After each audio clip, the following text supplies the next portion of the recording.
আমাদের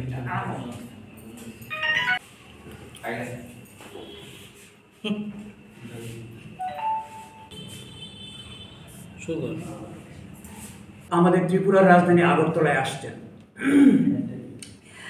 তার এইখানে আসার উদ্দেশ্য হচ্ছে আমাদের রাজ্যের সমস্ত শিক্ষক এবং কর্মচারীদের বুঝাবেন কি এনপিএসে থাকবেন নাকি ভারত সরকার 2025 এপ্রিল মাসে এনপিএসের অন্তর্গত একটি পদ্ধতি চালু করেছেন যার নাম হচ্ছে গিয়ে ইউপিএস। সরকার প্রচণ্ড পরিশ্রম করছেন যাতে করে এমপ্লয়িরা ইউপিএসে সুইচ করে, কিন্তু ইউপিএসটা বোঝা এত সহজ নয়, কারণ সব কর্মচারীর ডেট অফ বার্থ আলাদা, তাদের লেভেল আলাদা, সার্ভিস লেন্থ আলাদা।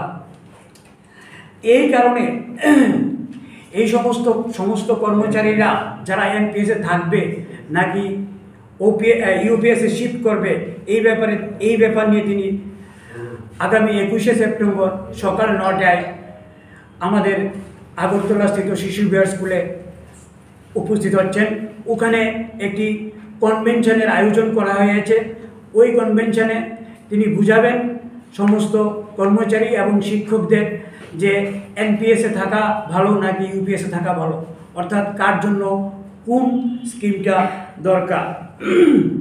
আপনাদের মনে অনেক প্রশ্ন থাকবে, সমস্ত প্রশ্নের উনি উত্তর দেওয়ার চেষ্টা করবেন এবং কোয়েরিজগুলি শর্ট আউট করবেন। শুধু তাই নয়, ওর পেনশন স্কিম বহাল এবং রাজ্যের শিক্ষক এবং কর্মচারীদের আর্থিক এবং সামাজিক সুরক্ষার জন্য কী ভূমিকা হতে পারে তা নিয়েও তিনি আলোচনা করবেন। তিনি তার বিজি শিডিউল থেকে সময় বের করে আগামী 21শে সেপ্টেম্বর শিশু বিহার স্কুলে 9টা থেকে থাকবেন।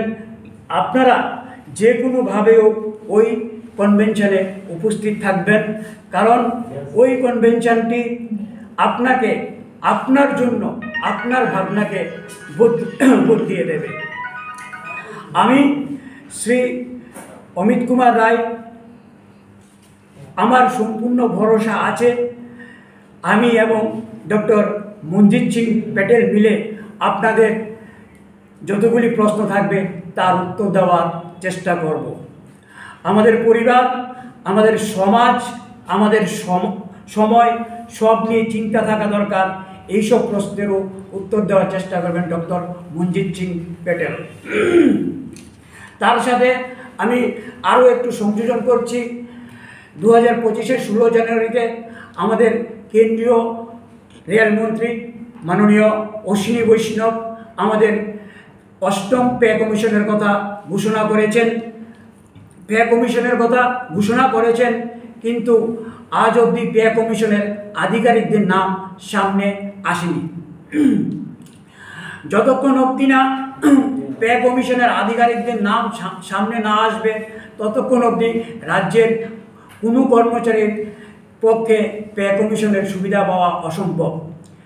ভারত সরকার না করেনি কমিশন গঠন করবে না, কিন্তু এখন অবধি গঠন করেনি। এখন একটি প্রশ্ন উঠে এসেছে